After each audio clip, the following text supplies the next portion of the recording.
শুধু দর্শক বিন্দু, খুবই দুঃখজনক একটা ঘটনা।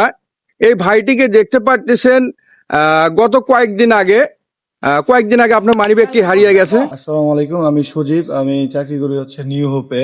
এই গত 25 তারিখ বুধবার আমার একটা মানিব্যাগ হারানো যায় এই জেসমা বাজারে। তো আমার মানিব্যাগে আপনার কিছু পরিমাণ টাকা ছিল এবং আমার গুরুত্বপূর্ণ কিছু কাগজপত্র ছিল, আমার মোটরসাইকেলের কাগজপত্র ছিল, তারপর আমার ব্যাংকের ডকুমেন্ট ছিল কিছু। তো আমার সবার কাছে একটা রিকোয়েস্ট যে আমার মানিব্যাগে টাকা পয়সার প্রয়োজন নেই, যদি কেউ মানিব্যাগটা পেয়ে থাকে তাহলে উক্ত মানিব্যাগের ভিতরে কিছু কাগজপত্র ছিল, ওইগুলো আমাকে যদি দেওয়া যায় তাহলে আমার জন্য খুব ভালো হয়। তো দর্শক বিন্দু, ভাইটার কথা আপনারা শুনলেন। তো আসলে খুবই দুঃখজনক, ভাইটি আসলে তার মানিব্যাগটি হারিয়ে ফেলেছে। যদি দয়া করে, আমাদের দেশমা চার মাথা বাজারেই তার মানিব্যাগটি হারিয়ে গেছে না। যদি কেউ দয়া করে মানিব্যাগটি পেয়ে থাকেন, অবশ্যই আপনারা যোগাযোগ করবেন। আর এই ভিডিওর উপরে, স্ক্রিনের উপরে একটি মোবাইল নাম্বার দেওয়া থাকবে, অবশ্যই আপনারা কিন্তু এই নাম্বারের সঙ্গে আপনারা যোগাযোগ করবেন। অবশ্যই এই ভাইটিকে সাহায্য করবেন।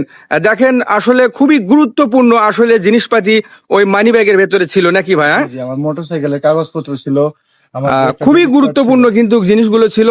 অবশ্যই দয়া করে আপনারা ভিডিওটা বেশি বেশি করে শেয়ার করে দেবেন, এবং আরো 10 জনকে, যাতে আরো বেশি বেশি লোকের কাছে যাতে ভিডিওটা পৌঁছায়। লোকটার কিন্তু দেখেন একটা উপকার হবে আর কি। আর এই ভাইয়ের নাম্বার দেওয়া থাকবে আমার ভিডিওর উপরে, অবশ্যই আপনারা যোগাযোগ করার চেষ্টা করবেন।